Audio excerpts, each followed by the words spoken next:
একসময়ের জনপ্রিয় তারকা জুটি ছিলেন তাহসান মিথিলা।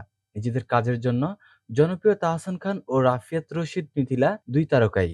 দীর্ঘদিনের প্রেমের পর ২০০৭ সালের ৩রা আগস্ট বিয়ে করেছিলেন জনপ্রিয় এই দুই তারকা। একসঙ্গে জুটি বেঁধে অভিনয় করেছেন নাটকে। শুধু নাটক না, এই জুটি একসঙ্গে গানও গেয়েছেন। মূলত এসব কারণে বিয়ের পর তরুণদের কাছে প্রিয় হয়ে উঠেছিলেন তারা। তবে বিয়ের ১১ বছর পর ভক্তদের মন ভেঙে যায়, কারণ ২০১৭ সালের মে মাসে আনুষ্ঠানিক বিচ্ছেদ হয় তাহসান এবং মিথিলার। তারপর দুজন দুদিকে। ২০১৯ সালের শেষ দিকে মিথিলা পশ্চিমবঙ্গের জনপ্রিয় পরিচালক সৃজিত মুখার্জিকে বিয়ে করে সংসার করছেন। অন্যদিকে তাহসান বিয়ে না করলেও ব্যস্ত আছেন তার গান এবং অভিনয় নিয়ে। অবশ্য তাহসান এবং মিথিলার একমাত্র মেয়ে আইরা তেহরিম খানকে নিয়ে দুজনের বন্ধুত্ব এখনো অটুট। বিচ্ছেদের পরও পারস্পরিক শ্রদ্ধাবোধের জন্য তারা প্রশংসিত। তবে এরপর দুজনকে আর কখনোই একসঙ্গে দেখা যায়নি। কিন্তু এবার তাদের একসঙ্গে দেখা যাবে একটি ওয়েব সিরিজে।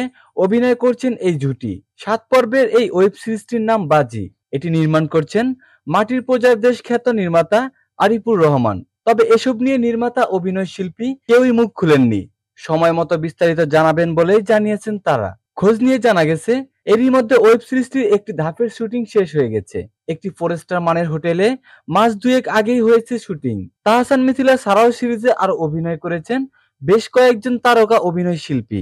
সিরিজটিতে তাহসান অভিনয় করেছেন একজন ক্রিকেটারের চরিত্রে, আর মিথিলাকে দেখা যাবে সাংবাদিকের চরিত্রে। ওয়েব সিরিজটি নির্মাণ করা হচ্ছে দেশীয় একটি ওটিটি প্ল্যাটফর্মের জন্য।